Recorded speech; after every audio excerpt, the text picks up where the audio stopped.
Hello everyone, welcome back to Law Buddy. आज हम बात करेंगे कि जो पार्टनर है उसके क्या क्या राइट्स होते हैं अंडर पार्टनरशिप एक्ट ऑफ 1932। तो चलिए शुरू करते हैं। एक पार्टनर का क्या राइट होता है, सबसे पहले दिया गया है अंडर सेक्शन 12 क्लॉज ए में। ये कहता है कि हर पार्टनर के पास राइट है कि वो बिजनेस के कंडक्ट में पार्टिसिपेट करे। देन उसके पास नेक्स्ट राइट है अंडर सेक्शन 12 क्लॉज सी, कि वो अपने ओपिनियंस को एक्सप्रेस कर सकता है फ्रीली। और अगर जो भी फर्म्स के डिसीजन में, अगर किसी के ओपिनियंस में, किसी के डिसीजन में अगर कोई भी कॉन्फ्लिक्ट पैदा होता है, तो जो मेजॉरिटी डिसीजन होगा, जो मेजॉरिटी ऑफ पार्टनर लेंगे, वो डिसीजन एप्लीकेबल होगा। Then we have section 12 clause D. ये कहता है कि हर पार्टनर के पास ये राइट होता है कि वो बुक्स को एक्सेस कर सकता है, जो भी फर्म्स की बुक्स है वो लुक इनटू कर सकता है बुक्स को, वेदर वो बुक्स जो है वो कंसर्न ऑफ अकाउंट्स है या फिर नहीं है। Then we have section 13 clause B. ये कहता है कि हर पार्टनर के पास ये राइट होता है कि वो प्रॉफिट्स को इक्वली शेयर करे, जो भी बिजनेस के थ्रू वो अर्न करते हैं, अनलेस अग्रीड। और इसमें ये इम्प्लाइड होता है कि वो लॉसेस भी शेयर करेंगे।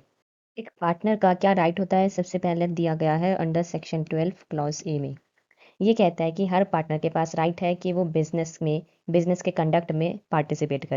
देन उसके पास नेक्स्ट राइट है under section 12 clause C. Moving to section 13 clause C, ये कहता है कि जिस भी पार्टनर ने एक फर्म के अंदर अपने कैपिटल को इन्वेस्ट करा है, जो कैपिटल है उसके ऊपर जो भी इंटरेस्ट आएगा, वो पार्टनर उस इंटरेस्ट को क्लेम कर सकता है।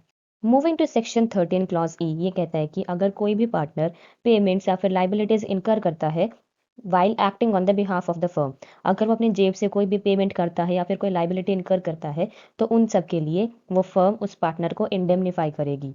फिर चाहे उसने वो जो पेमेंट करी है, वो ट्रांजैक्शन करी है, लाइबिलिटीज इनकर करी है, फिर चाहे वो उसने ऑर्डिनरी कोर्स ऑफ बिजनेस में करी हो या फिर इमरजेंसी में। मूविंग टू सेक्शन 44, ये कहता है कि जब एक पार्टनरशिप फर्म डिसॉल्व हो जाती है, तो हर एक पार्टनर के पास राइट होता है कि वो बिजनेस को वाइंड अप कर सकता है। यानी कि हर पार्टनर या फिर उसका रिप्रेजेंटेटिव एंटाइटल्ड है कि वो बाकी सारे पार्टनर्स के साथ में, अगर उसने कोई फर्म में प्रॉपर्टी अप्लाई करी थी, जो कि फर्म की प्रॉपर्टी, पेमेंट भी हो गई है, सारे डेट्स की, सारी लाइबिलिटीज भी क्लियर हो गई है, अब जो बाकी का पैसा बचा है, जो सरप्लस बचा है, वो डिस्ट्रीब्यूट करा जाए अमंग द पार्टनर्स और देयर रिप्रेजेंटेटिव। देन हमारे पास है section 33।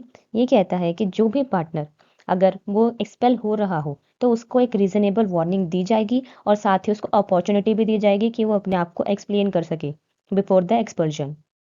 And the last right which we have is under section 32, जो कि कहता है कि हर पार्टनर के पास ये राइट होता है कि वो रिटायर कर सकता है with the consent of the partners, unless requirement of the consent is waived of by the agreement. ठीक है, द पार्टनर जो रिटायर होना चाहता है वो सिंपली एक नोटिस दे सकता है बाकी सारे पार्टनर्स को in the partnership at will, कि अब वो रिटायर होना चाहता है।